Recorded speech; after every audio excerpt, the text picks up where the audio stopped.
देख रहे हैं हिमाचल न्यूज 24। स्वास्थ्य एवं परिवार कल्याण मंत्री कर्नल धनीराम शांडिल ने रेलवे स्टेशन शिमला से हिमालय साहित्य संस्कृति एवं पर्यावरण मंच द्वारा आयोजित बाबा भलकू समृद्धि कालका शिमला रेल राष्ट्रीय साहित्य यात्रा एवं संवाद 2023 का शुभारंभ किया। उन्होंने कहा कि हिमालय साहित्य संस्कृति एवं पर्यावरण मंच द्वारा की गई ये पहल अत्यंत सराहनीय है, जिनके प्रयासों से हिमालयन क्वीन एक्सप्रेस शिमला कालका रेल में देश के अलग अलग हिस्सों से आए लगभग 35 साहित्यकारों, पत्रकारों, लेखकों, रंगकर्मी एवं लोक गायक ने बाबा भलकू की स्मृति पर उन्हें चलती हुई रेल में याद किया। इस तरह का राष्ट्रीय आयोजन चलती हुई रेल में अपने आप में एक अनूठी पहल है। डॉक्टर धनीराम शांडिल ने कहा कि शिमला कालका रेल का इतिहास बाबा भलकू के साथ जुड़ा है, जिनके प्रयासों एवं सहयोग से ही इस रेल लाइन का कार्य पूर्ण हुआ है। उन्होंने कहा कि कंडाघाट से बाबा भलकू के पुश्तैनी गांव की ओर जाने वाली सड़क पर उनकी स्मृति में बाबा भलकू द्वार की स्थापना की जा रही है। इसी तर्ज पर उनकी स्मृति पर समय समय पर अलग अलग प्रकार की संगोष्ठी एवं आयोजन किए जाते हैं। ये साहित्य यात्रा शिमला रेलवे स्टेशन से बड़ोग रेलवे स्टेशन और वहां से वापस शिमला रेलवे स्टेशन तक आई।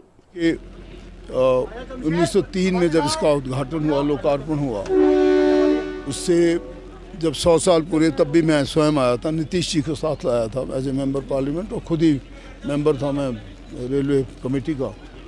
सो ये एक बड़ी सुंदर यात्रा है। मैं समझता हूँ कि रेलवे भारत की संस्कृति को एक दूसरे से मिलाने में, यहाँ की प्रगति में, यहाँ के एक दूसरे की इंटीग्रेशन में, खासकर एक दूसरे को जानने में और ब्रदरहुड को फैलाने में और एक समरसता लाने में बहुत बड़ी भूमिका निभाए हुए है। रेलवेज़ को मैं हमेशा सेना के साथ गिनता हूँ। जिस प्रकार से हम सेना में हर चीज़ को टाइम के करते हैं, अनुशासन से करते हैं, वही इनके अधिकारी करते हैं। इसलिए रेलवे के साथ I was felt very happy कि as a member parliament I was on its committee. और मैं लालू प्रसाद यादव जी को भी स्वयं जब लाया था, जब वो रेलवे मंत्री थे, और नीतीश जी को जब 100 साल हुए थे। यहाँ के साथ जुड़ा है हमारे भलकू बाबा का इतिहास, जिन्हें हमारे दादाजी कहा करते थे कि भाई बड़ी बड़ी जटाएँ होती थी और वो महाराज अपनी प्रकार के एक संत की तरह थे, और वो वाणी कर दिया करते भविष्य भाई किस वक्त यहाँ क्या होना चाहिए, किधर को हमें ये बनाना है, किस मोड़ पे हमें टनल मिलेगा या किस प्रकार से ये सुरक्षित होगा। ऐसा उनको कुछ दिव्य शक्ति थी, ऐसा बताते हैं। और इसीलिए उनकी याद में हमने इस बार जब नेशनल हाईवे बन रहा है तो उनके घर को जाने की तरफ कंडाघाट के एक भलकू द्वार भी बना रहे हैं, और उन्हीं की स्मृति में और भी बहुत सी छोटी छोटी यात्राएं, संगोष्ठियाँ कर रहे हैं। और अच्छी पुस्तकें लिखी है साहित्यकारों ने। मैं सरनोट साहब का और इनकी पूरी टीम का बहुत बहुत धन्यवाद करता हूँ, जिन्होंने इस रेलवे जैसे इंस्टीट्यूशन को जिंदा रखा है, जीवंत रखा है।